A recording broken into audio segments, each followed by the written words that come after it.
სადაც თქვა. ხო. ხო. მოგესალმებით. ტრადიციულად გვინდა კიდევ ერთხელ შევაჯამოთ არჩევნების შედეგები. პირველ რიგში კიდევ ერთხელ ვიტყვი, რომ ეს იყო გადამწყვეტი არჩევნები ჩვენი ქვეყნისთვის, სადაც წყდებოდა ჩვენს ქვეყანაში მშვიდობის შენარჩუნების ბედი და საბოლოო ჯამში ქართულმა ხალხმა გააკეთა ერთადერთი ალტერნატივა არჩევანი, აირჩია მშვიდობა და აირჩია ქვეყნის განვითარება, აირჩია ქვეყნის ნათელი ევროპული მომავალი. მე მინდა მადლობა გადავახადო კიდევ ერთხელ ქართულ ხალხს, ამომრჩეველს, ქართულ საზოგადოებას იმისათვის, რომ მთლიან წლების განმავლობაში ქართული ხალხი იდგა ჩვენს გვერდით ყველაზე რთულ წუთებშიც და მოგეხსენებათ, არჩევნები არის განსაკუთრებული მნიშვნელობის მომენტი ნებისმიერი ქვეყნის ცხოვრებაში და ამ ყველაზე მნიშვნელოვან წუთებშიც ქართული ხალხი დადგა ჩვენს გვერდით და გააკეთა კიდევ ერთხელ ვიტყვი ერთადერთი ალტერნატივა არჩევანი. ასევე მე მინდა მადლობა გადავუხადო თითოეულ ადამიანს, რომელიც იყო ჩართული ჩვენს საარჩევნო კამპანიაში, ჩვენს საარჩევნო შტაბებს, ქვეყნის მასშტაბით იყო შექმნილი 73 საარჩევნო შტაბი, უამრავი ადამიანი იყო ჩართული საარჩევნო კამპანიაში, აგიტაციაში, ამორჩეულთა მობილიზებაში, რა თქმა უნდა, თითოეული მათგანის წვლილი ჩვენ საერთო გამარჯვებაში არის განსაკუთრებული. ჩვენ მთლიანობაში მივიღეთ დაახლოებით 1,100,000 ხმა, რაც არის რეკორდული მაჩვენებელი 2012 წლის შემდეგ. ჩვენ საზოგადოებას ვეუბნებოდით, რომ ეს იყო რეფერენდუმის ტოლფასი არჩევნები და ეს იყო თავისი მნიშვნელობით 2012 წლის არჩევნების ტოლფასი არჩევნები. და ეს გზავნილი ზუსტად მივიდა ამომრჩევლამდე და სწორედ ამას უკავშირდება ეს უპრეცედენტო აქტივობა, რომელიც დაფიქსირდა ამ საპარლამენტო არჩევნებზე. გამარჯვება არის ძალიან შთამბეჭდავი. ჩვენ სხვაობა მეორე ადგილზე გასულ პარტიასთან მხოლოდ სხვაობა გვაქვს 53%. 5-ჯერ ჩამოგრჩება მეორე ადგილზე გასული პარტია. ასევე რაც შეეხება ოპოზიციას, მცირე მონაცემები მინდა გაგაცნოთ. წინა არჩევნებზე 2021 წელს რადიკალურმა ოპოზიციამ მიიღო 855,000-ზე მეტი ხმა. ახლა მხოლოდ 770,000 ხმა. ეს ნიშნავს იმას, რომ გარდა იმისა, რომ ჩვენი რეიტინგი მნიშვნელოვნად გაიზარდა და მხარდაჭერა ქართული ოცნების მიმართ მნიშვნელოვნად გაიზარდა, ამ ურთულეს პერიოდში და ამ 4 წლის განმავლობაში შემცირდა მხარდაჭერა რადიკალური ოპოზიციის მიმართ ქართულ საზოგადოებაში. ქართული ხალხი ძალიან კარგად ხედავს ყველაფერს. ქართული ხალხი ხედავს იმას, თუ საით ეკაჭებოდა რადიკალური ოპოზიცია ჩვენს ქვეყანას ამ 4 წლის განმავლობაში და შედეგიც არის სახეზე. ჩვენ ამბობდით, რომ ოპოზიციას არ ეყოფოდა ღირსება იმისათვის, რომ შეგუებოდა ორიგი მარცხს. თქვენ ხედავთ, რომ მთლიან წლების განმავლობაში ისინი ვერც ერთხელ ვერ ახერხებენ არჩევნების შედეგების აღიარებას, მარცხის ღირსეულად მიღებას, მათ მეცხრად განიცადეს უკვე. მარცხი ამ არჩევნებში ისინი კიდევ ერთხელ ატყუებდნენ საკუთარ ამომრჩეველს, რომ იგებდნენ ამ არჩევნებს, თუმცა ახლა კიდევ ერთხელ არ გაუჭირდებათ ალბათ თვალებში ჩახედონ საკუთარ ამომრჩეველს და აღიარონ, რომ ატყუებდნენ მათ წინა საარჩევნო პერიოდში. ჩვენ არასდროს არ ვატყუებთ ამომრჩეველს, ჩვენ ამბობთ, თუ როგორი დამაჯერებელი იქნებოდა ჩვენი გამარჯვება და შედეგიც არის სახეზე. რაც შეეხება მათ პოზიციას, კიდევ ერთხელ ხაზი უნდა გაესვას იმას, რომ რა თქმა უნდა მიუღებელია ნებისმიერი ცდელობა დაუპირისპირდე კონსტიტუციურ წყობილებას და კიდევ ერთხელ ხაზი უნდა გაესვას იმას, რომ ამ შემთხვევაშიც მთელი რიგი NGO-ები პოლიტიკურ პარტიებთან ერთად, რადიკალურ პარტიებთან ერთად დაუპირისპირდნენ კიდევ ერთხელ 4 წელიწადში უკვე მესამედ ამ ქვეყნის კონსტიტუციურ წესწყობილებას, თუმცა რა თქმა უნდა ეს არის აბსოლუტურად უსუსური ცდელობა, ეს არის იმედდაკარგული უბრალოდ პოლიტიკოსების სასუსარკვეთილი მცდელობა, რომ რაღაცნაირად თავი იმართულონ საკუთარ ამორჩეველთან. მე მინდა ასევე მადლობა გადავუხადო სამართალდამცავებს იმისათვის, რომ მათ უზრუნველყვეს ძალიან მშვიდი, უპრეცედენტოდ მშვიდი წინა საარჩევნო გარემო. რაც შეეხება არჩევნების დღეს, არჩევნების დღე ჩაიარა თვისებრივად მშვიდ ვითარებაში 3111 უბნიდან 3100-ზე მეტ უბანზე ვითარება იყო აბსოლუტურად მშვიდი. იყო რამდენიმე საარჩევნო უბანი, სადაც შემთხვევით ისე გამოდიოდა ხოლმე, რომ ერთი და იგივე ჟურნალისტი და ერთი და იგივე ზონდერ დაჯგუფება ოპოზიციიდან ერთად ხდებოდნენ და მაინც-მაინც იკითხებოდა ხოლმე არეულობა. როგორც კი ვამხილეთ ეს ფაქტი, მაშინ შეწყდა არეულობები და ბოლო 2 საათი ჩატარდა შვიდგარემოში ყველა საარჩევნო უბანზე. ნუ დასკვნებით თქვენთვის მომენტია. კიდევ ერთხელ სამართალდამცავებს განსაკუთრებული მადლობა იმისათვის, რომ ისინი მსრულყოფდნენ შვიდგარემოს და სრულნავდნენ რისკების პრევენციაზე. მე მინდა კიდევ ერთხელ შეგახსენოთ ძალიან მძიმე ფაქტი. ერთ-ერთი ადამიანი, რომელიც იყო შავდებული უმძიმესი დანაშაულისთვის, ერთ-ერთი ოპოზიციონერი პოლიტიკოსის აფეთქების ცდილობისთვის, ერთ-ერთ არჩევნებამდე 3 დღით ადრე ცდილობდა ეგრეთ წოდებული მწვანე საზღვრის გავლით საქართველოში უკანონოდ შემოსვლას. მას ემუქრებოდა საქართველოში 18 წლიანი პატიმრობა. და თქვენ შეგიძლიათ წარმოედგინოთ, რასთან შეიძლება ყოფილიყო დაკავშირებული ამ ადამიანის მხრიდან ასეთ რისკზე წასვლა. მადლობა სამართალდამცავებს იმისათვის, რომ აღკვეთეს საზღვრის უკანონო კვეთა და შესაბამისი პირი დღეს იმყოფება საპატიმროში, დანარჩენს რა თქმა უნდა გამოძიება დაარქმის. ცესკოს განსაკუთრებული მადლობა, რა თქმა უნდა განსაკუთრებული გამოწვევა იყო ეს, რომ არჩევნები ტარდებოდა პირველად პრაქტიკულად სრულად ელექტრონული სისტემით, ამორჩეულდა 90%-ზე მეტი ხმა საძლევდა რეგისტრაციას გადიოდა ელექტრონული წესით და რა თქმა უნდა ამას შედებოდა განსაკუთრებული მართვა და მადლობა ცესკოს იმისათვის, რომ არჩევნების ადმინისტრირება მოხდა უნაკლოდ და ეკუთვნის რა თქმა უნდა არა მხოლოდ ცენტრალურ საარჩევნო კომისიას, არამედ 300-ზე მეტი საარჩევნო კომისიის წევრებს მათ მიერ გაწეული საქმიანობისათვის.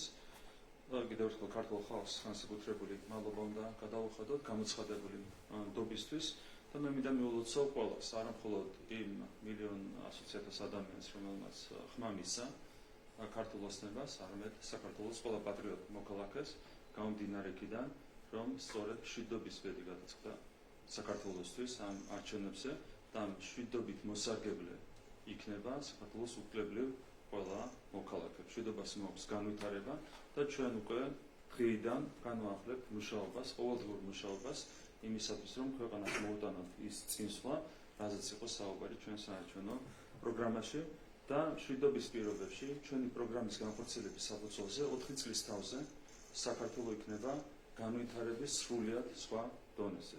ჩვენ გვქონდა საუბარი კონკრეტულ მონაცემებზე, ჩვენი ეკონომიკა გაიზარდა 50 მილიარდი ლარიდან ამ 4 წელიწადში 90 მილიარდ ლარამდე, თუმცა ჩვენ გვაქვს უფრო ამბიციური მიზნები და ვფიქრობთ, რომ 4 წელიწადში აუცილებლად გაიზრდება ჩვენი ეკონომიკა 130 მილიარდ ლარამდე. 40 მილიარდს გადააჭარბებს 4 წლის თავზე ჩვენი ქვეყნის ბიუჯეტი 3,500 ლარს გადააჭარბებს საშუალო ხელფასი ჩვენს ქვეყანაში, ჩვენ მოახერხეთ 712 ლარიდან უკვე გავზარდეთ 2,000 ლარამდე საშუალო ხელფასი, 3,500 ლარი გახდება 4 წლის თავზე. 4% ჩამოწდება უმუშევრობა და სიღარიბე ჩვენი პროგრამის განხორციელების შემდეგ 4 წლის თავზე დასრულდება ავტობანის პროექტები, ახალი აეროპორტი, ანაკლიის პორტი, ახალი უნივერსიტეტები, ასაშენებელი გვაქვს ასობით ახალი სკოლა და საბავშვო ბაღი. ამ ყველაფერზე უკვე დღეიდან განვაახლებთ მუშაობას და ამ სიკეთით ისარგებლებს რა თქმა უნდა საქართველოს თითოეული მოქალაქე. კიდევ ერთხელ ვიტყვი, გადაწყდა მშვიდობის ბედი ჩვენს ქვეყანაში და მშვიდობა მოიტანს პრეცედენტო განვითარებას ჩვენი ქვეყნისთვის მომდევნო წლის განმავლობაში. მოგესალმებით, საფაფერიძე, ტელეკომპანია იმედი. ბატონ პრემიერო, თქვენ იცით, რომ თქვენი ოპონენტები საუბრობენ არჩევნების მიტაცებაზე. თქვენ თავად ახსენეთ, რომ პირველ ადგილსა და მეორე ადგილზე გასულ პარტიებს შორის 44% არის სხვაობა, 53 დიახ.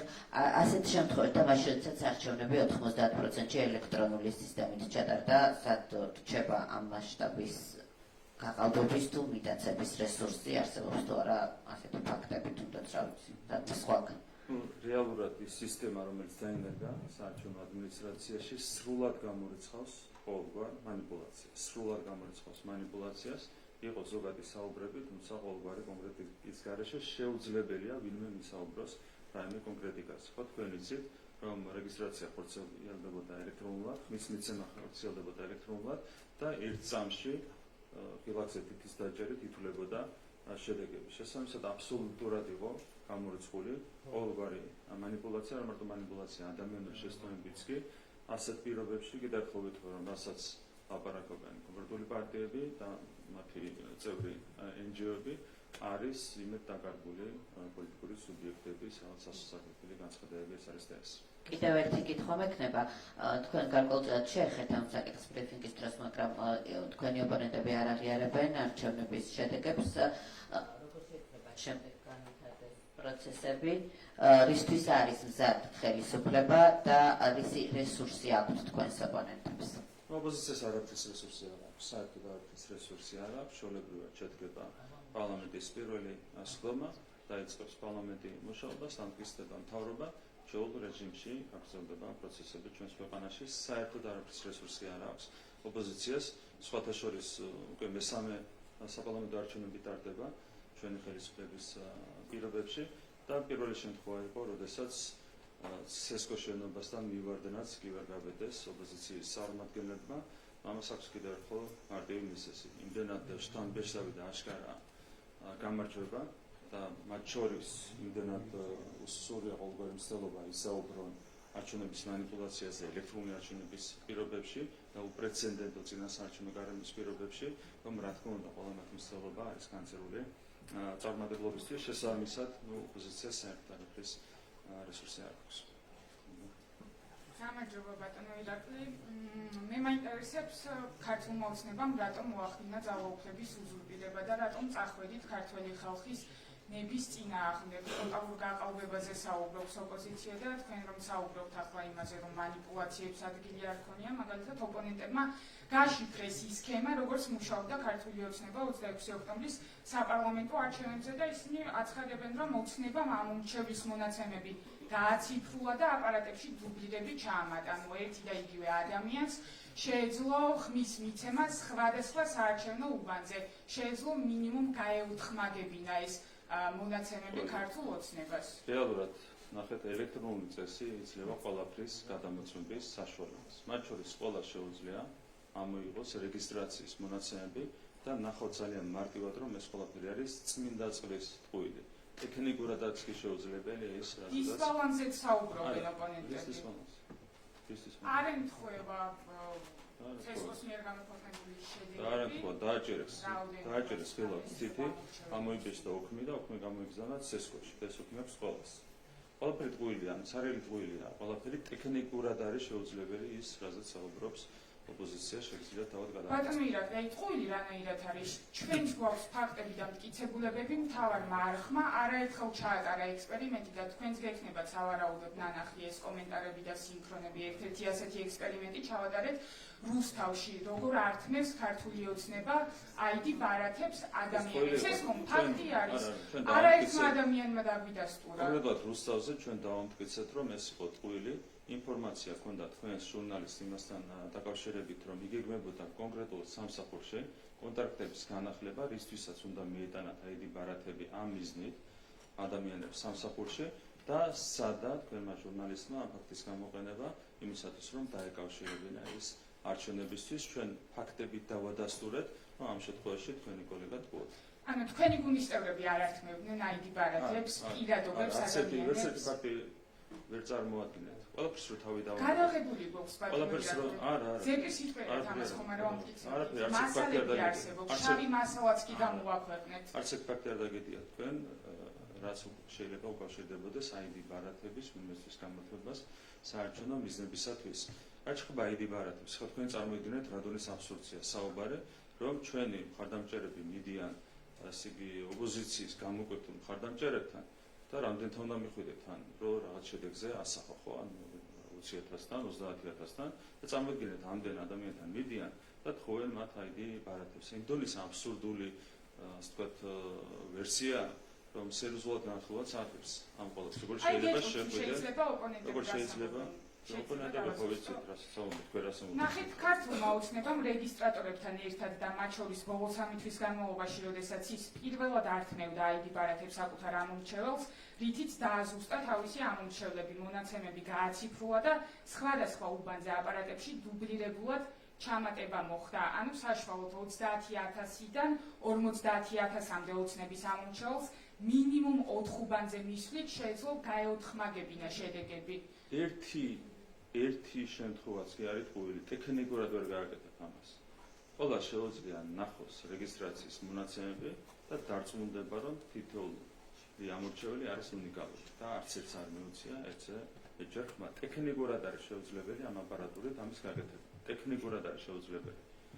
ეს არის რაღაცა მოგონილი ვერსია იმისათვის, რომ იმედ დაკარგულმა პოლიტიკოსებმა თავი იმართლონ საკუთარ ამორჩეველთან იმ ტყუილებისთვის, რაც ეუბნებოდნენ. ეუბნებოდნენ, რომ ქართულ ოცნებას სალომე ზურაბიშვილის საერთოდ ამბობდა, რომ 20-25% იქონდა.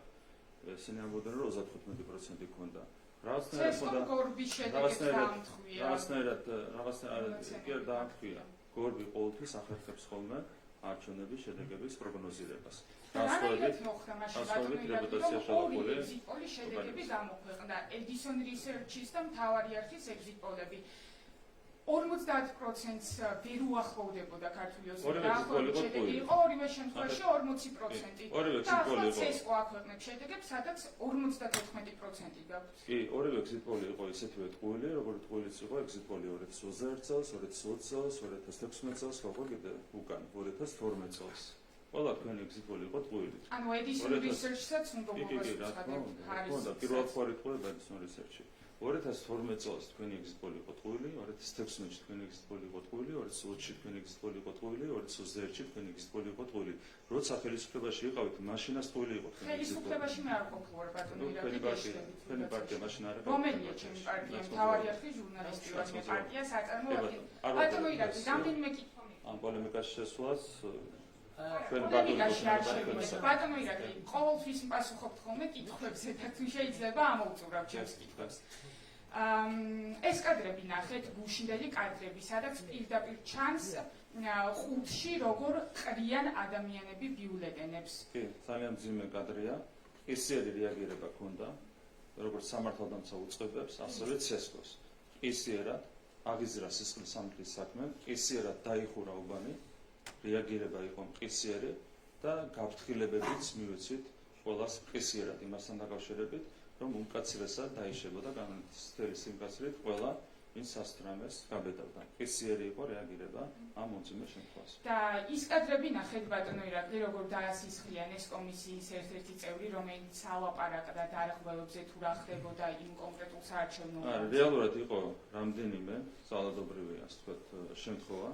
იყო შემთხვევა, როდესაც დაუპირისპირდა ერთ-ერთი რადიკალური პარტიის თავმჯდომარე, რაიონული თავმჯდომარე, ჩვენს ერთ-ერთ მხარდამჭერს და იყო მძიმე ფიზიკური ინციდენტი. იყო სხვადასხვა ინციდენტები და მაინც და მეც კიდევ ერთხელ ვიტყვი, ასეთი ინციდენტების დროს წინასწარ აღმოჩნდებოდა ხოლმე ერთ-ერთი თქვენი კოლეგა. ასე ხდებოდა ხოლმე, თუმცა როგორც კი ეს სქემა გავშიფრეთ, მაშინ დამშვიდდა ვითარება და ბოლო 2-3 საათი იყო აბსოლუტურად 7 საარჩევნო უბნებს. 7 ვითარებაში ჩატარდა გუშინდელი რამდენიმე უბანი იყო? 3,000 მტკიცებულებების კადრების ფაქტების შემდეგ მაინც ამტკიცებთ, რომ 7 გარემოში ჩატარდა. 3111 უბნიდან 3100-ზე მეტ უბანზე არჩევნები წარმართებოდა 7-დან.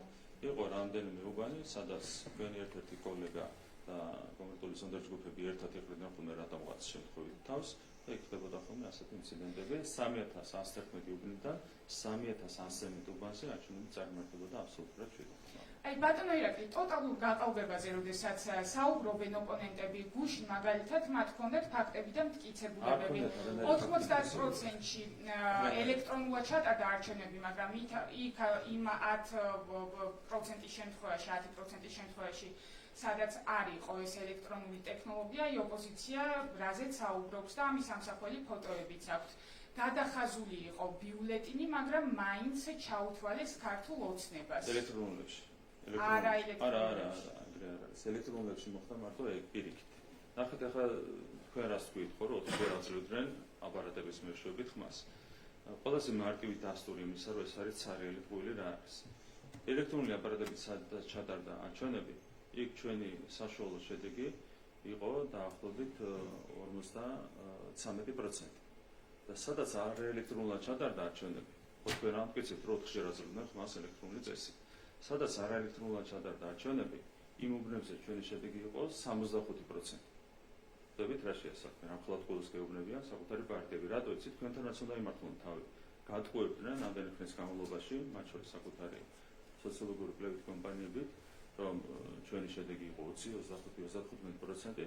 ახლა თქვენთანაც აქვს სამართლებელი თავი, იმიტომ რომ მოგატყუათ, თქვენც მოგატყუათ, რომ ჩვენი შედეგი იყო 35 და გაირკვა რომ ყოფილა 54%. წარმოიდგინეთ, ანუ ისინი ამტკიცებენ, რომ ელექტრონული წესით გაყალბდა არჩევნები და უთხმაგი იყო ხმის მიცემა, ამ დროს ელექტრონული წესი სადაც ჩატარდა, იქ 53% ავიღეთ და სადაც არაელექტრონული იყო, იქ ავიღეთ დაახლოებით 65% ხმების. მოხდათ რა მხოლოდ ყურს გეუბნებიან, რატომ? იმიტომ რომ თქვენთანაც უნდა იმართონ თავი. ბატონო ირაკლი, როგორ შეიძლება დავიჯეროთ, რომ საქართველოში ასეთი უპირატესობით მოიგეთ, როდესაც ვნახეთ ასევე უკვე გამოქვეყნდა საზღვარგარეთ რა შედეგი დასრულდა 26 ოქტომბრის საპარლამენტო არჩევნები, წაგებული გაქვთ ყველა ქვეყანაში, სადაც საზღვარგარეთ, ახლა მე რაც მეტად დაიმშვიდებს ოპოზიცია თავს, მათ შორის უცხოეთის შედეგებით, მით უკეთეს ჩვენ გვჭირდება სიმშვიდე. მათ შორის მათი სიმშვიდეც გვჭირდება. რაც უფრო მშვიდად იქნება ოპოზიცია, მით უკეთეს დაიმშვიდონ თავი. საზღვარგარეთ უბრალოდ ვერ მოახერხა სავარაუდოდ ქართულ მოწნებამ არჩევნების გაყალბება, შედეგებით манипуლირება და ამიტომ დაჯდა ასეთი შედეგები. ეს წინ არჩევნებზეც ასე იყო იმ სინაზეც, ეს ასე ხდება ხოლმე ერთმანეთის მიზეზის გამო, როდესაც არის ამორჩეველი მოშორებით ქვეყნისგან, ის ინფორმაციას იღებს მხოლოდ კონკრეტული წყაროებიდან და ამ წყაროებთან დაკავშირებით გარკვეული манипуლაციებიც არსებობს, მაგალითად სოციალ-მედიაში. შესაბამისად, აბსოლუტურად ლოგიკურია შედეგები, რაც აისახა არჩევნებზე, თუმცა ამით ვერავინ ვერ დაიმშვიდებს უნებრივად თავს. და ბატონო ირაკლი, კიდევ ერთ კითხვას დაგისვამ და შეიძლება რამდენიმე კითხვა მქონდეს და თუ შეიძლება დამასრულებინეთ. ესტონეთის საგარეო საქმეთა კომიტეტის თავმჯდომარე უკვე გამოეხმაურა ბუშნელ არჩევნებს, ის ამბობს, რომ საქართველოს არჩევნების აშკარა გაყალბება შეუძლებელს ხდის მისი ლეგიტიმურობის აღიარებას.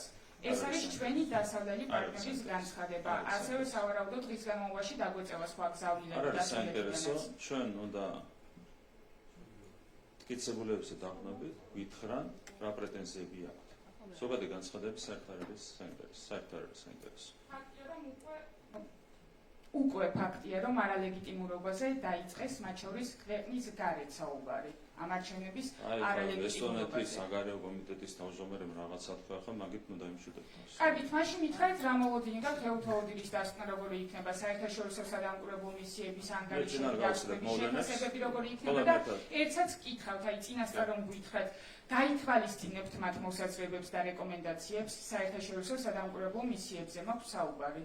ყველას ერთად შეგვიძლია დაველოდოთ 3 საათზე აპირებთ ვარსკვლავური პრესკონფერენციის ჩატარებას, დაველოდოთ და იქ ნახავთ რა განცხადებები გაკეთდება. ხო, ჩვენ ვერ ვისაუბრებთ მათემატიკურად, დრო ბევრი არ არის დარჩენილი, 4 საათიც არ არის მანამდე დარჩენილი, 3 საათში და წუთებში ნახავთ ყველა რა განცხადებები გაკეთდება ეუთოოდირის მიერ. გამიგრძელდა და კოლეგებთან კითხვაც ბატონო ირაკლი, არჩევნების მეორე დღეა დაგვიგროვდა ბევრი კითხვა.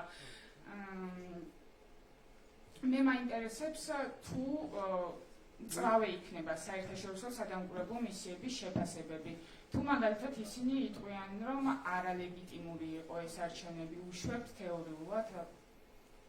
ვერავინ ვერ მოიტანს ვერავითარ ფაქტს არჩევნების არალეგიტიმურობასთან დაკავშირებით. რაც შეეხება კითხვას, გუშინ თქვენ პირადად არა, მაგრამ თქვენ კოლეგები სწავლდნენ კითხვას იმასთან დაკავშირებით, თუ რამდენად ვაღიარებდით ჩვენ ცესკოს შედეგებს და რამდენად გადავაბარებდით ცდილებას ვახდენ ხელისუფლებას. დღეს რატო არ უსვათ იგივე კითხვას ოპოზიციას? აღიარებენ თუ არა ისინი ცესკოს შედეგს? ჩვენ ხო გეკითხებოდი. არ აღიარებენ ბატონო ირაკლი. გაცხადებული აქვს უკვე რომ არ აღიარებენ არჩევნებს. ჩვენ ხო გეკითხებოდი. ჩვენ გახო ითხოვდით ცესკოს შედეგების აღიარებას. მათ რატო არ გაქვთ იგივე პრეტენზია? მადლობა დავასრულე. ვითხოვდით არა Kamran Gasimov, Azerbaijan. We follow careful election process in Georgia because Georgia is a very important country for Azerbaijan. And I have a question. How will the Georgian authorities pay more attention to solving social, economic and other problems in the regions where Azerbaijanis live in the upcoming new development period? And maybe second part of my question, what does the next 4 years promise in relations with Azerbaijan? Thank you so much. Yeah, so thank you. We have a lot of issues reflected in the election program with regard to the economic development, the social development, plenty of projects and the suspended program, and Georgia's peaceful development and rapid development is also important, I believe, for our relations with Azerbaijan. I think that strong Georgia is important for Azerbaijan, and likewise strong Azerbaijan is important for Georgia. So that's why I think that the results of this elections will also very much promote strong friendship and partnership between our countries. So thank you so much for your interest.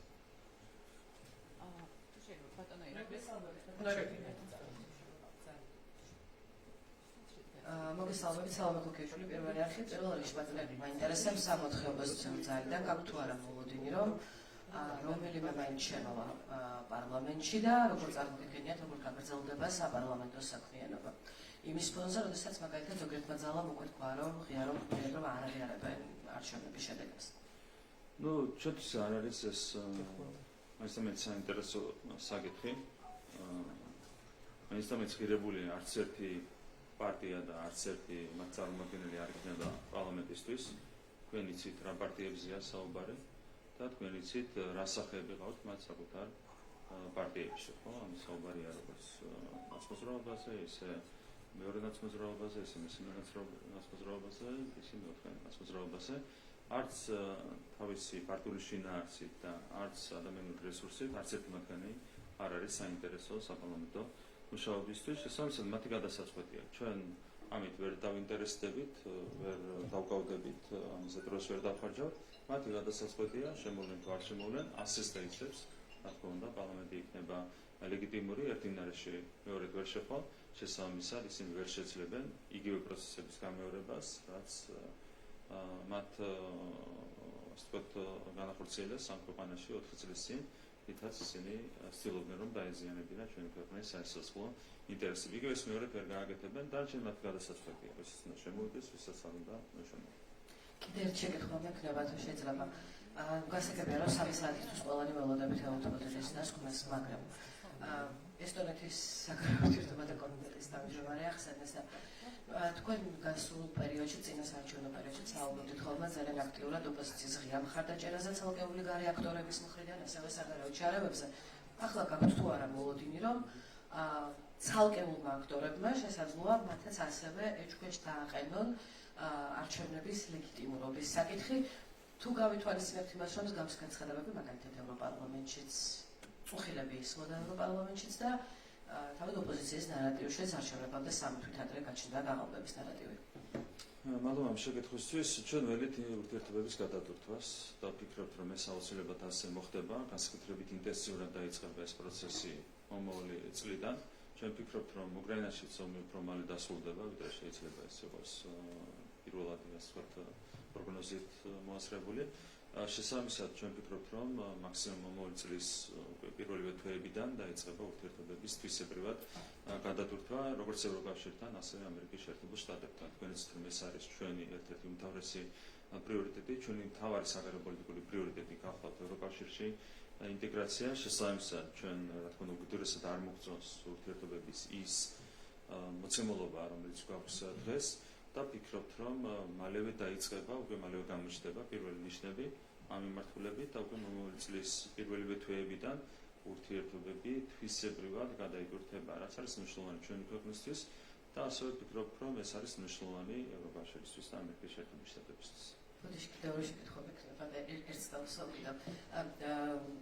თქვენი მოწოდებები ისე დამოუკიდებლად აი ქუძე კაცი ქონდა ასეთი ლოზუნგი წინასაარჩევნოდ, მაგრამ ამის გარდა როგორ ვფიქრობთ, რომ იმუშავა თქვენი ამორჩევლის მობილიზაციაზე, ეს იყო მაგალითად სოციალურ ქსელებში ბულინგი, ეს იყო მაგალითად უცხოელი აქტორები საქართველოში პარლამენტის წინ სცენაზე, თუ თავად ოპოზიციის ფაქტორი. როგორ ვფიქრობთ, რა შეუწყო ხელი კიდევ თქვენი ამორჩევლის მობილიზაციას? მთლიანობაში ბევრი ფაქტორი იყო, მთავარი იყო ის ძირითადი გზავნილები, რაც ჩვენ გქონდა, რაც იყო ძალიან დამაჯერებელი, იმიტომ რომ ეს გზავნილები ეფუძნება იმ რეალობას, რომლის წინაშეც იდგა და დგას ჩვენი ქვეყანა. სინამდვილეში ეს არჩევნები რეალურად იყო რეფერენდუმი ომსა და მშვიდობას შორის და ამ გზავნილს გავყვა, რა თქმა უნდა, ჩვენი ამორჩეველი, იმიტომ რომ ეს არის ყველაზე ხელშესახები პრობლემა, რაც წინაშეც იდგა ჩვენი ქვეყანა, განსაკუთრებით 2022 წლიდან მოყოლებული. შესაბამისად, ქართული ხალხი გამოვიდა ასეთი მობილიზაციით სწორედ მშვიდობის დასაცავად. ტრადიციული ფასეულობები. აქაც თქვენ იცით, რომ არის გარკვეული ძიმე ტენდენციები, რაც არ მოწონს ქართულ საზოგადოებას და ჩვენ პირდებით ქართულ საზოგადოებას, ჩვენი საზოგადოების დაცვას გარკვეული არასწორი, ასე ვთქვათ, პროცესებისგან და ეს ხო მეორე მნიშვნელოვანი გზავნილი, რაც ასევე განაპირობებდა ჩვენი ამორჩევლის მობილიზაციას და ჩვენ გვქონდა წარდგენილი ჩვენი ხედვა. ერთადერთი პარტია იყო რეალურად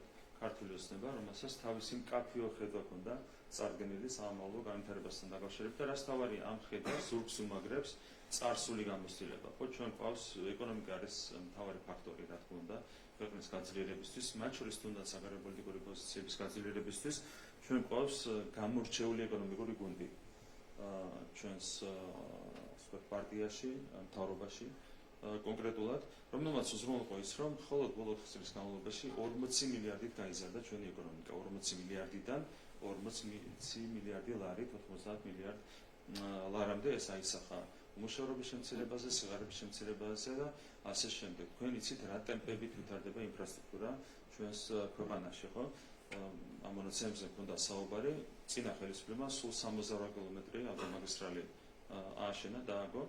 ჩვენი ხელისუფლების პირობებში 40 კილომეტრზე მეტი მარტო გვირაბი აშენდა, წარმოიდგინეთ რა მასშტაბზეა საუბარი და რა კომპეტენცია და კვალიფიკაცია და კეთილსინდისიერება ჭირდება ამასთან ერთად ამ ყველაფერს და ხიდები მარტო 20 კილომეტრზე მეტია მარტო რიკოდზე წარმოიდგინეთ. და ამ დონის სამუშაოებზეა საუბარი და კეთილსინდისიერება ამას ხას უსვა კორუფციის დაბალი დონე, რითაც ვამაყობ ჩვენ და რაც არის დადასტურებული ინდექსებით, აისახება მათ შორის იგივე თუნდაც ინფრასტრუქტურული სამუშაოების მოცულობაზე და მასშტაბზე. როცა 68 კილომეტრი მაგისტრალი დააგო წინა ხელისუფლებამ, იქ ნაშონ ფულს დღემდე ახმარებენ, ის ფული დააბანდეს და დღემდე ახმარენ ამ ფულს, კონკრეტული გვარებით შეიძლება საუბარი, არჩევნებს. ამ არჩევნებსაც მოხმარდა თავის დროზე 2012 წლამდე წარმოიდგინეთ მაგისტრალების მშენებლობაზე ნაშოვნი ფული.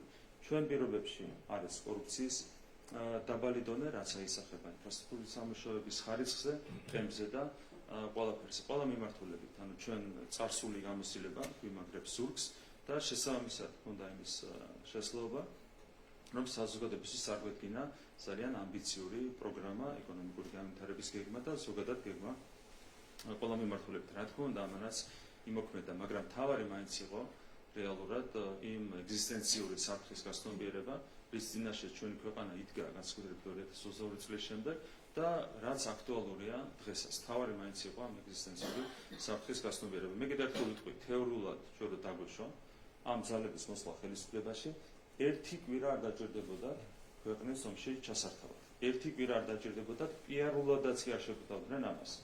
ეს საფრთხე გაასტომიერა ქართულმა საზოგადოებამ და ეს იყო ამ ჩვეულის მობილიზაციის ერთ-ერთი მთავარი ფაქტორი. რაც შეეხება გარეთ ჩარევას. რა თქმა უნდა, გარეთ ჩარევას ჰქონდა უკვე ეფექტი. ეს გარეთ ჩარევა იყო ძალიან ინტენსიური და წარიმართებოდა ძალიან უხეში ფორმით და თქვენ იცით, რომ ქართული ხალხს აქვს განსაკუთრებული დამოკიდებულება საკუთარი ღირსების მიმართ. და თქვენ გახსოვთ, ქართული ხალხი 80-იან წლებში არ შეუშინდა საბჭოთა სისტემას.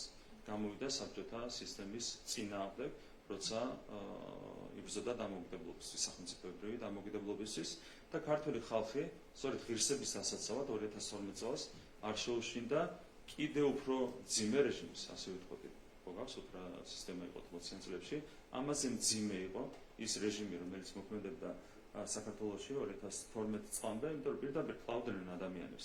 100 თვე იყვნენ ხელისუფლებაში და 150 ახალგაზრდა მარტო ქუჩაში მოკლეს. წელიწადში კლავდნენ 100-ზე მეტ ადამიანს მარტო ციხეებში. სტატისტიკა რო ავიღოთ, 150 ადამიანი იკვდებოდა წელიწადში, 10 პერიოდში და როცა შეიცვალა ხელისუფლება, ყისიერად 20 ჩამოსდა ეს მაჩვენებელი. ეს ნიშნავს იმას, რომ დაახლოებით 120 ადამიანზე მეც კლავდნენ ისინი ციხეებში, ხო, პირდაპირ ბიზნესის ტერორი და ასე შემდეგ. ამასაც კი არ შეუშინდა ქართული ხალხი, ბოლომდე დაიცვა ღირსება და 2012 წელს გაისტუმრა ეს რეჟიმი სახლში, ხო? და ახალ იგივე ტიპის არჩევნები იყო.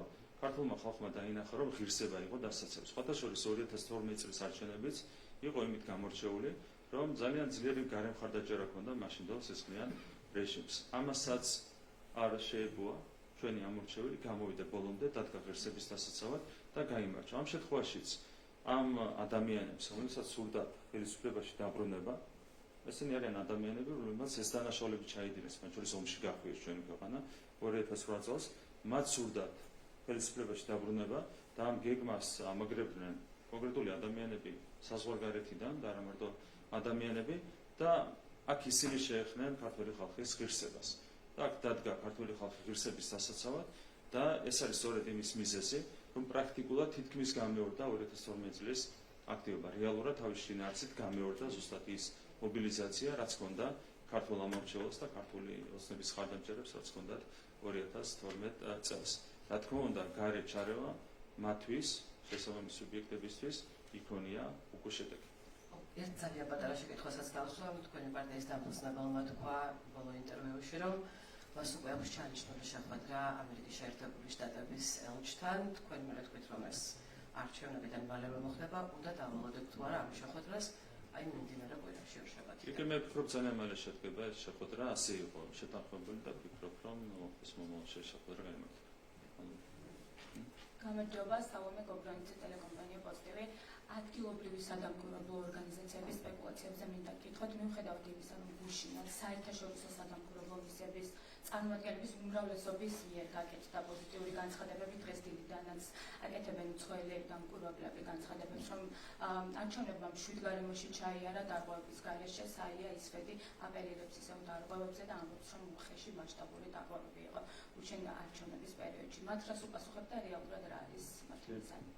რეალურად ფაქტი არავითარი არ აქვს. თქვენ გახსოვთ წინა არჩევნების შემდეგაც 2020 წელს მათ გააკეთეს ასეთი განცხადება, რომ ეს იყო ყველაზე ცუდი არჩევნები 2020 წელს ამბობდნენ საქართველოს უახლეს ისტორიაში და სინამდვილეში მოხდა რა, მათ გააყალბეს პარალელური დათვლის შედეგები და ეს გამოიყენა ოპოზიციამ მთავარ საბაბად პარლამენტში არ შესვლისთვის და იმ პროცესების დასაწყებად, რაც ჩვენ ვიხილეთ 2021 წელს მათ გააყალბეს მონაცემების ზედმეტობებთან დაკავშირებით და მათ გააყალბეს ინფორმაცია მასთან დაკავშირებით, რომ თითქოს ეს ხომ დაგიანებით გამოქვეყნა შედეგები. ეს მოხდა 2020 წელს.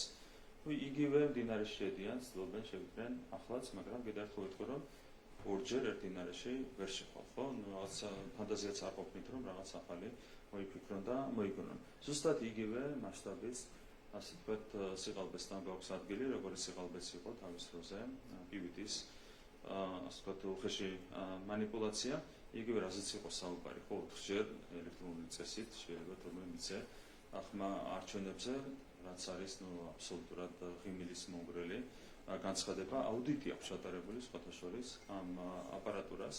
ეს აუდიტი ჩატარდა არჩევნებამდე, აუდიტი შეიძლება ნებისმიერ დროს ჩატარდეს. ეს იყო საერთაშორისო აუდიტი, რომელიც ჩატარდა, თუ შესაბამისად ხედავთ, რამდენად უსუსურია RTS მცდელობები. ხო, ანუ ყოველგვარ საფუძველს არის მოკლებული, რა თქმა უნდა, ეს ერთი და მეორე ვერ ახერხებენ ვერსიების მოფიქრებასაც კი, რაც შეიძლება თუნდაც მათი მხარდამჭერებისთვის იყოს ერთნაკლებად დამაჯერებელი. მე მესმის, რომ მათი მდგომარეობა არის მძიმე, მათ პირდაპირ დაუკავშირეს უკვე ღიად საკუთარი თავი პოლიტიკას, რადიკალურ ოპოზიციას და ხოლმე შეიგონ არჩევნებში დამარცხებას, თუმცა ქართულმა ხალხმა უკვე გასცა მათ პასუხი, შესაბამისად მათ აუცილებლად მოუწევთ მარცხთან შეგვედგა.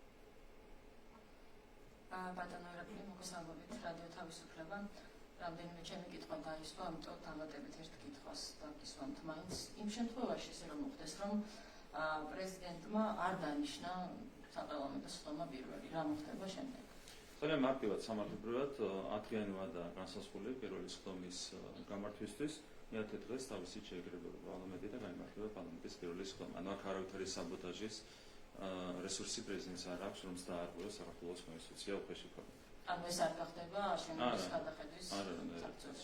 არა, აქ ფორმალური კომპეტენცია აქვს მხოლოდ პრეზიდენტს, შეუძლია მას რა თქმა უნდა ეს უხეშად დაარღვევოს კიდევ ერთ კონსტიტუციამ, მაგრამ რა თქმა უნდა ეს ვერ დაგვეპავს პარლამენტის პირველ სხდომას, არის განსაზღვრული კონსტიტუციით, რომ 10 დღის ვადაში აუცილებლად უნდა შედგეს პარლამენტის პირველი სხდომა არჩევნების შეჯამებიდან, შესაბამისად თეორიულად ჩვენ თუ დაუშვებთ ასეთ უხეშ დარღვევას, ამ შემთხვევაში მე-10 დღეს ბოლო დღეს თავისით შეიკრიბება პარლამენტი, ამას უსწრაფობს რა თქმა უნდა პარლამენტის თავმჯდომარე და პარლამენტის სპიკერი.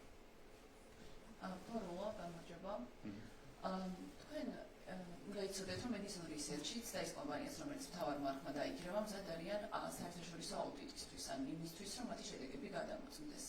მათ მიერ გამოხატული შედეგები. თქვენ თუ ხართ მზად გარე აუდიტისთვის, ანუ იმისთვის, რომ შემოწმდეს რამდენად სწორად გამართულად და სტანდარტების შესაბამისად იმუშავა იმ ელექტრონულმა სისტემამ, რომელთაც ჩატარდა არჩევნები. იგი ამბობს, რომ ტექნიკურად შეუძლებელი იყო ელექტრონული არჩევნების პირობებში გაყალბება, მათ შორის თუნდაც პირადობების სქემის გამოყენებით, მაგრამ ასე არ ამბობენ თქვენი ოპონენტები და ჩვენც მოგვეცით რომ შესაძლებლობა რომ დავწუნდეთ იმაში, რომ ნამდვილად იყო ეს გამორიცხული. ეს კითხვა ცესკოს უნდა დავსვათ, მაგრამ მე რამდენიც ვიცი, ეს აუდიტი ისედაც არის რეგულარულად გათვალისწინებული, ცესკოს აქვს შესაბამისი ნორმატიული ბაზა და ეს აუდიტი უკვე ჩატარდა, უცხოური აუდიტი ჩატარდა ამ აპარატურის არჩევნამდე ცოტა ხნით ადრე.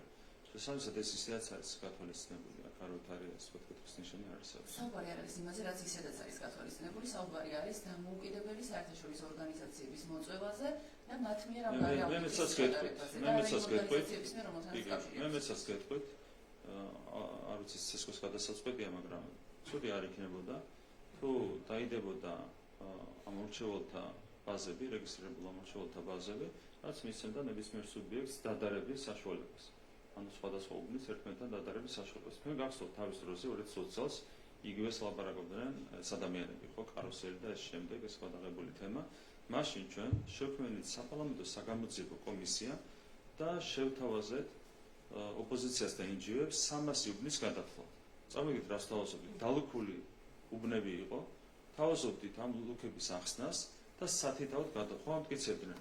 რომ იყო დუბლირებები და კაროსელი, ხო, სხვადასხვა უბანზე ხმას აძლევდა რამდენიმე ამორჩეველი. შევთავაზეთ რა, დალუქული უბნები უნდა გაეხსნათ და უნდა დაედარებინათ ერთმანეთისთვის სიები და ოქმები, ხო? ყველამ თქვა უარი. რატომ? იმიტომ რომ ძალიან კარგად იცოდნენ, რომ 2020 წლის არჩევნები არ იყო გაყალბებული, თვითონ გაყალბეს პივიტი, თვითონ ყველაფერი იციან ხოლმე, აბსოლუტურად იციან ყველაფერი, ამიტომ რა თქმა უნდა თავი აარიდეს საგამოძიებო კომისიაში მუშაობას, იმიტომ რომ ასეთ შემთხვევაში მათ მოუწევდათ უკვე სრულად იმის აღიარება, თუ რა მასშტაბის манипуляცია განახორციელეს 2020 წლის საპარლამენტო არჩევნების შემდეგ.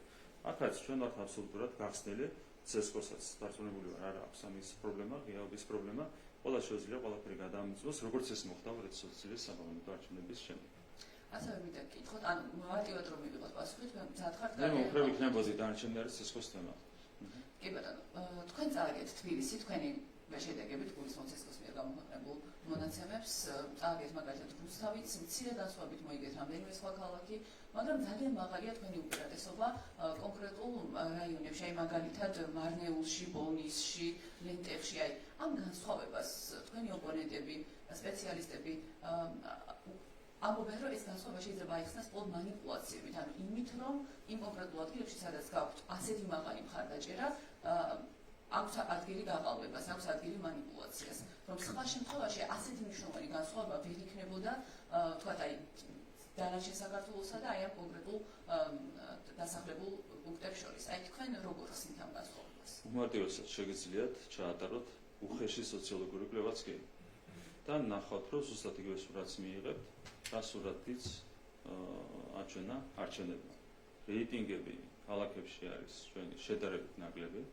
ვიდრე მაგალითად თბილისში მქონდა 40%-ზე ცოტა მეტი, იყო რეგიონები, სადაც მქონდა 60-70%, ხო? 80-იც. კი, საჩხერეში 85-იც. კი, ყველაფერს თავისი მიზეზი აქვს. რეალურად თქვენ შეგიძლიათ უმარტივესი სოციოლოგიური კვლევა ჩაატაროთ, მარტივად შეგიძლიათ გავუშვათ ჩვენ ვაკეთებთ ხოლმე ამას. სულ გიждდება, მაგალითად თელი თბილისის კვლევა გიждდება ხოლმე 3000 ლარი, გავუშვებთ ხოლმე ჩვენს მხარდამჭერებს და გვაძლევენ 2-3 დღეში მონაცემებს. უმარტივესი კვლევა შეგიძლიათ ჩაატაროთ და ნახავთ, რომ მაგალითად ამ როლაურში თუ ლენტეხში ჩვენი მხარდამჭერა არის ბევრად უფრო მაღალი, ვიდრე პირობითად თბილისში ან რომელიმე სხვა დიდ ქალაქში. უმარტივესად შეგიძლიათ ამაში დარწმუნდეთ. ყველაფერი თვითონ გამოწვეულია. თქვენ ხო ის ყველა არჩევნებზე ასე ხდება ხოლმე. აშუაში აქ ან აპარატურა, ან რეგიონები და ის შემდეგ. ხო ყველა არჩევნებზე ასე ხდება. შესაბამისად ყველაფერი დანარჩენი არის მთლიანად თვითონ გამოწვეული. ასევე მინდა გითხოთ ოპოზიციაზე, რომელიც უკვე ცხადია რომ არ აღიარებს ცესკოს მიერ გამოქვეყნებულ ამ შედეგებს, ეს არ აღიარება სავარაუდოდ გამოიხატება იმით, რომ წინასწარ პარლამენტში შევლენ და არისაგებლებენ თავიანთი მანდატებით. იმ პირობებში, რომ ამ მანდატების გაუქმებას თქვენ მაპირდებოდით, პროცესად თქვენ მეუქრებოდით ოპოზიციის მანდატების გაუქმებით. ალბათ იუნიულის არის ამაზე კითხვის დასმა, მაგრამ მაინც გკითხავთ, თქვენთვის იქნება თუ არა ეს პრობლემა, იმიტომ რომ ერთია თქვენ რას აპირებდით, რას გეგმავდით, მაგრამ იმ შემთხვევაში თუ ოპოზიცია არის აპირებს თავისი მანდატებით და იმ შემთხვევაში თუ ოპოზიცია ასე ერთობლივად არ ცნობს თქვენს მიერ ჩატარებულ არჩევნებს. ეს თქვენი აზრით შეუქმნის თუ არა ლეგიტიმაციის პრობლემას ამ არჩევნებს და ეს იქნება თუ არა საყურადღებო დასავლეთისთვის. რა თქმა უნდა, ვერავით არის აქტით, მით უმეტეს იმის გამეორებით, რაც მოხდა 2020 წელს, ამ პარლამენტის ლეგიტიმაციის პრობლემას ვერ შეექმნის. არავის არ აქვს დღეს ამის რესურსი. ისი რესურსიც ჰქონდათ 4 წლის წინ, იმის რესურსი საერთოდ გაუნულდათ, მათ შორის იმ პროცესების გამოც, რაც ჩვენ გამოვიდა 2021 წელს. ერთ დინარეში, ორჯერ ვერ შეყო, ხო? შესაბამისად, უნდათ შემოვიდნენ, უნდათ მოშემოვლენ, ეს არის მათი გადასაწყვეტი. პარლამენტი არის უკვე ლეგიტიმური, იმიტომ რომ ქვეყანას ყავს ხალხის მიერ, ქართული ხალხის მიერ დემოკრატიულად არჩეული საკანონმდებლო ორგანო. ასე ფიქრობთ თქვენ, მაგრამ ჩემი კითხვა არის დასავლეთი. არა, ასე ფიქრობს ხალხი. ასე ფიქრობს ამ ქვეყნის 1,100,000 მოსახლეობა. მე თუ გაბედავს და დაუპირისპირდება 1,100,000 ადამიანის მობილიზებულ ნებას, ამ შემთხვევაში ყველა მიიღებს საკუთრის პასუხს. ხო? ანუ თუ დასავლეთი არალეგიტიმურად ცნობს ბაიაბატარაიას მე სხვა გავყვება რაღაც ჯორებს. რაღაც საფუძველი უნდა არსებობს ამისათვის. სად არის საფუძველი? წინა საარჩევნო გარემო იყო უპრეცედენტო, არჩევნების დღე ჩატარდა უპრეცედენტოდ, მათ შორის ელექტრონული აპარატურა მთლიანად გამორიცხავდა მანიპულაციას, დანარჩენი რჩება ბაიაბატარაიას და ნულომჯარიას ჯორები. და ამას სხვა გავყვება ახლა ჩვენი საერთაშორისო პარტნიორი არის. თქვენი აზრით, რამდენად მისაღები იქნება ისეთ ქვეყანასთან თანამშრომლობა დასავლეთისთვის, სადაც იქნება მხოლოდ ერთი პარტია წარმოდგენილი, მხოლოდ მმართველი ძალა მმართველ ორგანოში, საქართველოს პარლამენტში. ზოგადად ჩვენ გვაქვს ერთგვარი ტრაგიკული ვითარება, რომ 770,000 ხმას საქართველოში იღებენ რადიკალური პარტიები, რომლებსაც წარსულში აქვს უამრავი დანაშაული ჩადენილი და შესაბამისად არ აქვს რესურსი იმისა, რომ სრულად აღიარონ ამ ქვეყანაში ინსტიტუტების ლეგიტიმაცია. ამ ქვეყნის ინსტიტუტები აღიარა 90-იან წლებში 200-მა სახელმწიფომ და დღემდე რადიკალური ოპოზიცია ამ სახელმწიფოს ინსტიტუტებს არ აღიარებს. ეს მათი საქმეა, ვის აინტერესებს ეს. მათ აღარ აქვს იმის რესურსი, ეს რესურსიც ჰქონდათ 4 წლის წინ. უნდათ შემოვლენ, უნდათ არ შემოვლენ, ეს მათი გადასაწყვეტია. ოპოზიციის პარლამენტში არ შესვლა ვერც ერთ ქვეყანაში ვერ იქნება განხილული, როგორც ან კრიზისის საფუძველი, ან პარლამენტის ლეგიტიმაციის ეჭვქვეშ აღყენების საფუძველი. ასე აზრი დაეკარგება ნებისმიერ ქვეყანაში არჩევნებს, ხო?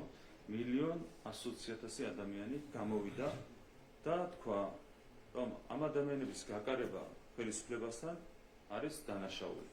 ეს ადამიანები რო შეესწებიან ამ არჩევნების ეჭვქვეშ აღყენებას, ხომ მიიღებენ საკუთრის პასუხს ამ 1,100,000 ადამიანისგან. რა თქმა უნდა მიიღებენ, როგორც მიიღეს 2012 წელს საკუთრისი პასუხი. თუ ისინი ესწებიან ესეთ რამეს, რაც გულისხმობს თავის თავში კონსტიტუციური წყობილების წინააღმდეგ წასვლას, ამ შემთხვევაში ისინი კიდევ უფრო მეტად გაამყარებენ იმ სარჩელს, რომელიც შეიძლება შევიდეს მათ წინააღმდეგ საკონსტიტუციო სასამართლოში. ხო, ამიტომ ყველას ურჩევ, რომ თავი შეიგავონ კონსტიტუციური წყობილების წინააღმდეგ წასვლისკენ. ერთი წმინდა კითხოთ შუქრუთელებთან დაკავშირებით, ანუ ირკვევა, რომ თქვენი ცესკოს მიერ გამოყენებული მონაცემები 60% აღწევს ქართული ესთების მხარდაჭერას სოფელში, რომლის მოქალაქეებიც გვახსოვს, რომ ბოლო არჩევნებამდე რამდენიმე თვით ადრეც კი და მანამდე კვირების განმავლობაში იყვნენ პარლამენტთან და მათი პრეტენზია მიმართებოდა სწორედ ქართულ ოცნებას. ვიწყდით, 60% აღწევს შუქრუთში. თქვენი ციფრა კომპენსაციები აქვს აღებული ამ ადამიანებს და სხვა ადამიანებს ამ სოფლიდან. ციფრა კომპენსაციები აქვს აღებული. რო იცოდეთ, ამ კითხვას არ დასვათ.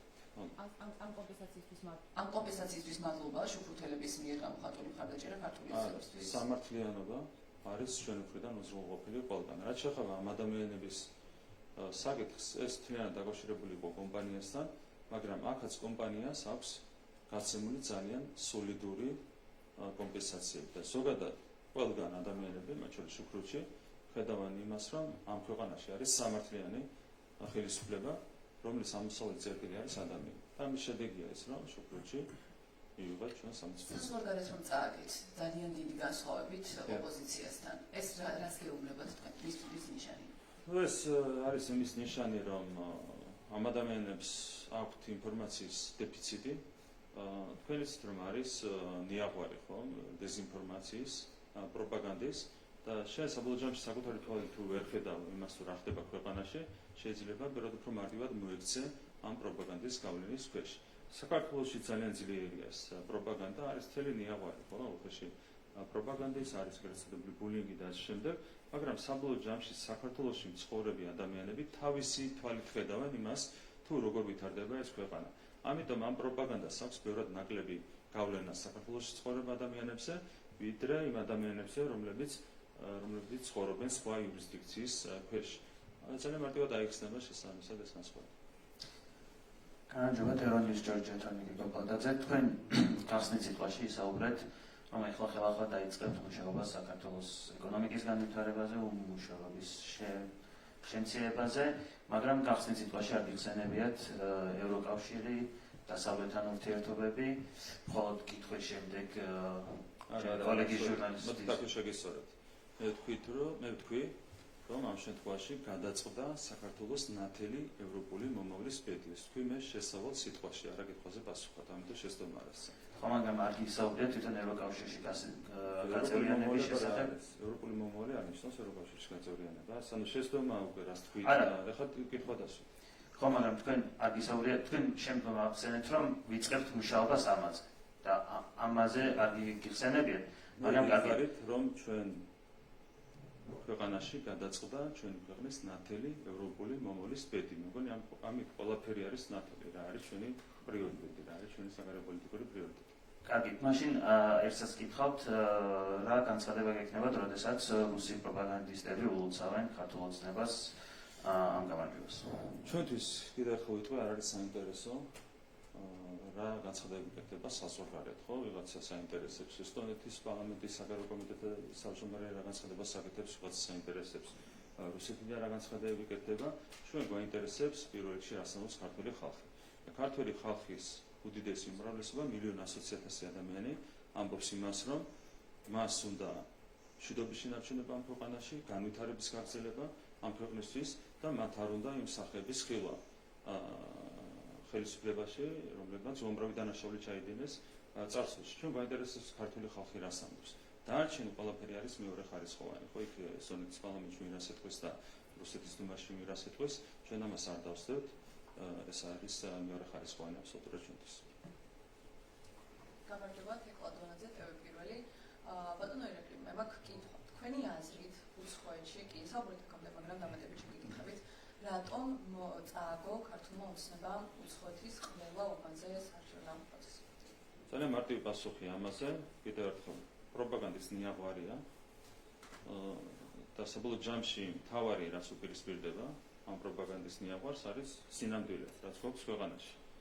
საქართველოში მცხოვრები მოსახლეობა არ ექვემდებარება ამ პროპაგანდის ნიაღვარს ერთი მარტივი მიზეზის გამო. ის თავის თვალით ხედავს რა ხდება ამ ქვეყანაში, როგორ ვითარდება ქვეყანა და რა არის ამ ხელისუფლების პრიორიტეტები. ან ძალიან მარტივი ახსნა აქვს სინამდვილეში ამ ყველაფერს.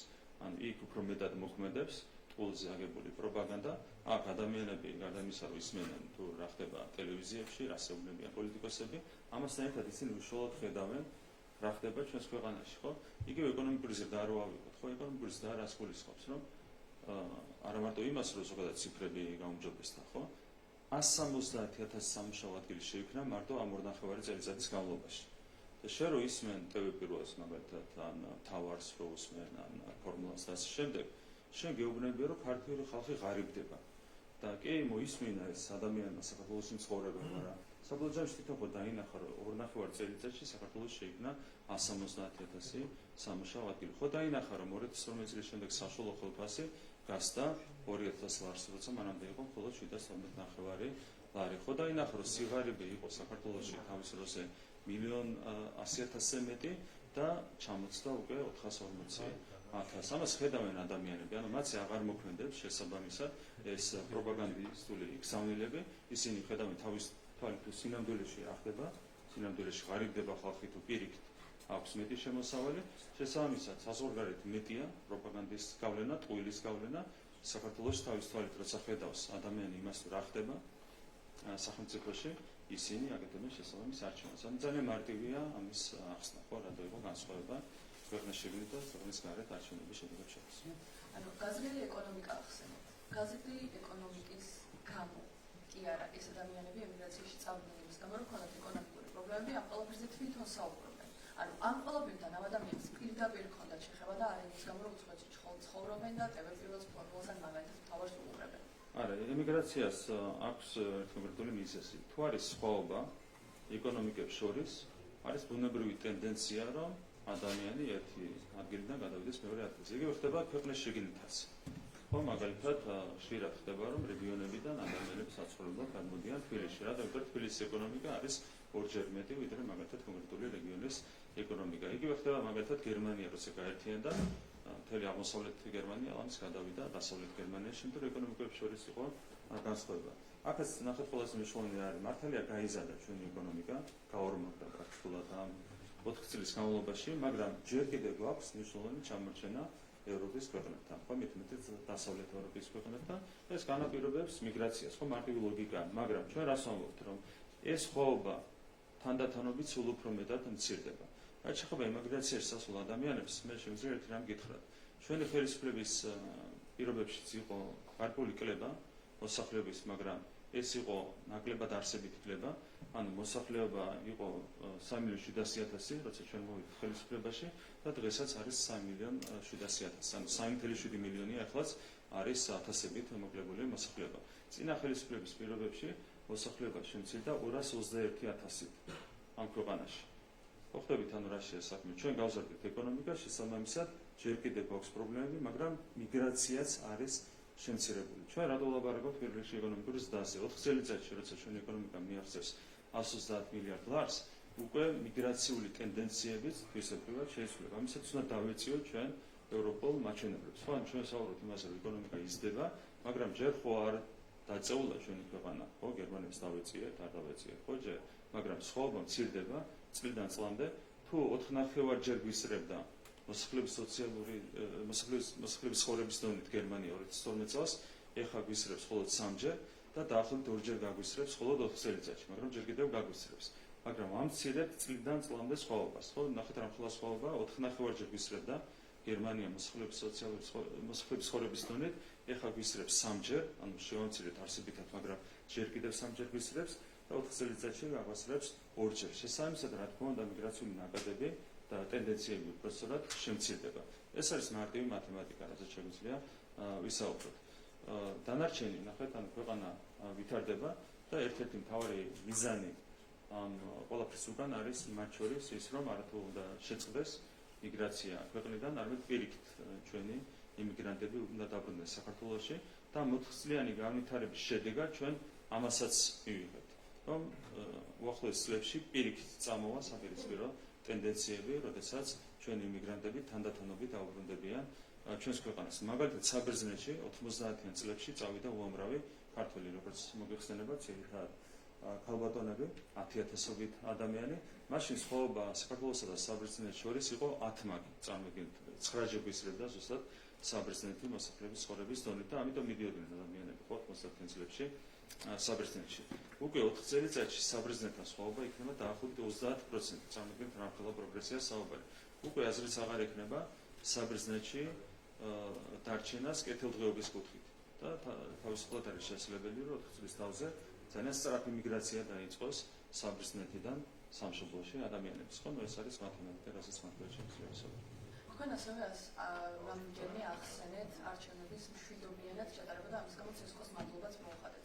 რომ გვაქვს კონკრეტული ფაქტები და ვიხილეთ მთელ დღის განმავლობაში არ მხოლოდ მედიაში, სოციალურ ქსელებში ვრცელდებოდა ის ინფორმაცია, როგორ ხდებოდა მედიაზე ზეწოლა და მოგახსენებთ, რომ ჩვენი გადამღები ჯგუფი კახეთში, ჩვენ გადამღები ჯგუფს ფიზიკურად გაუსწორდნენ. ასევე ვიხილეთ ვაზისური მაშინიღვიანი ადამიანების მობილიზება, ასევე ისანში და ხედავდით, როგორი დაპირისპირება მიმდინარეობდა ადამიანების ცემა და აი ამ ზეწოლაზე, როდესაც ვსაუბრობთ და კონკრეტულ ფაქტებს ვუყურებთ. თქვენ ერთ ამის შემდეგ შეგიძლიათ ვთქვათ, რომ ეს ყველაფერი მშვიდობიანად ჩატარდა. მთლიანობაში იყო შექმნილი 3,111 უბანი, აქედან 3,100-ზე მეტ უბანზე არჩევნები წარიმართებოდა მშვიდად. ეგეთ ერთხელ გაიმეორებ, იყო რამდენიმე უბანი, სადაც ისე ემთხვეოდა, რომ თქვენი ერთ-ერთი კოლეგა და კონკრეტული სონდერჯგუფი ერთად ხდებოდნენ ხოლმე, რადიკალური ოპოზიციის სონდერჯგუფი და მაინც ხდებოდა ხოლმე ინციდენტები. შემდეგ ვამხილეთ ეს ყველაფერი და შემდეგი 2 საათი იყო აბსოლუტურად 7 და 8 საათის შემდეგაც 7-დან გაგზავნა პროცესები. ხო, დაგეგმილი კოორდინირებული პროვოკაციები იყო. კიდევ ერთხელ გაიმეორებ 3111 უბნიდან 3100 უბანზე არჩევნები წარიმართა 7-დან. მაგრამ ჰქონდა წინასწარ დაგეგმილი კონკრეტულ პარტიებს და მათ მედია საშუალებებს ასეთი პროვოკაციები ახორციელებდნენ, როგორც კი ვამხილეთ, მაშინვე შეწყვეტეს. ეს არის და ეს. მე მინდა გითხრათ, რომ არანაირი დაგეგმილი პროვოკაციას ნუ მაშინ შემთხვევით ხდებოდა ხან ვაზისუბანში და ხან გდანში რო ხდებოდა ერთ-ერთი არა კი არ გეტყვი. როდესაც ადამიანები გვაწვდიან ინფორმაციას იმის შესახებ, რომ კონკრეტულ საარჩევნო უბნებზე იყო მობილიზება ადამიანების, არსებობდა საფრთხე ამ მრჩეველის წოლის, ამ დროს ჩვენი გადაღებები ჯგუფი ბუნებრივი ადგილზე მიდიოდა არანაირად მე გეუბნები. ერთ კონკრეტულ ჟურნალისტს ჰქონდა დავალებული, ერთ კონკრეტულ ჟურნალისტს ჰქონდა დავალებული. პროვოკაცია და როდესაც ჩვენ გვაწვდიან ინფორმაციას ამ მრჩევლები და ადამიანები ჩვენ მიდიოდით კონკრეტულ ადგილზე და საარჩევნო. ერთ კონკრეტული ჟურნალისტი იყო, კონკრეტული ჟურნალისტი, რომელიც ხან იმაში იყო ვაზისუბანში, ხან შეიძლება დანში, შეიძლება რაიონები მეშლებოდეს, მაინც და იმენს ერთი და იგივე ჟურნალისტი აღმოჩნდებოდა ხოლმე იქ, სადაც მალევე იწყებოდა ინციდენტები. როგორც გვამხილეთ, მაშინვე შეწყდა ეს პროვოკაციები. რაიონი ნამდვილად გეშლებათ, იმიტომ რომ როდესაც ტერიტორიულად ვაზისუბანი და ისანი მოგეხსენებათ არის ერთმანეთთან ახლოს, ამიტომ ძალიან მარტივია, რომ იმ ადგილიდან მოძნელდე ძალიან მალე მიხვიდეთ. ვაზისუბანი და გდანივთქვი, ხო და მე გეუბნებით, რომ გდანში არ ყოფილა და აი რაღაც ისე დეტალებში შევდივარ. და ისანში მაგალითად რაღაც დეტალებში შევდივარ. ერთი და იგივე ჟურნალისტი იყო. პასუხი იმ თქვენ ბრალდებაზე, როდესაც ამბობთ, რომ ეს იყო პროვოკაციული და დაგეგმილი. მე გეუბნებით, რომ როგორც კი ვამხილეთ, არა, როგორც კი ვამხილეთ, მაშინ რატო შეწყდა კაცო? ჩვენ ვამხილეთ 5 საათზე, 6 საათიდან არანაირი პროვოკაციები აღარ ყოფილა. პროვოკაციები თქვენი მხრიდან აღარ ყოფილა, ადამიანების საჩივარი შესაბამისად აღარ ყოფილა და ჩვენც აღარ გამოვჩენთ. თუ საერთოდ რა იქნება? ჩვენ ვხილეთ კახეთი მარტივია. შეიძლება შევეროდეთ მაგის, მაგრამ მე არ მჯერა ასეთი დამთხოვების. ეს გეუბნებით, რომ არის ლოგიკური გადაწყობა, და შეიძლება ძალიან მალე მიხვიდეთ, თქვენ კონკრეტულ რაიონებს ამბობთ, მეც კონკრეტულ რაიონებს გისახელებთ, რომ ეს იყო ძალიან მარტივი და არანაირ პროვოკაციულ დაგეგმვას ადგილი არ ქონია. არ ვიცი. შეიძლება გჯეროდეთ ასეთი დამთხოვების, მე მაქვს უფლება ამჯეროთ ეს ხო?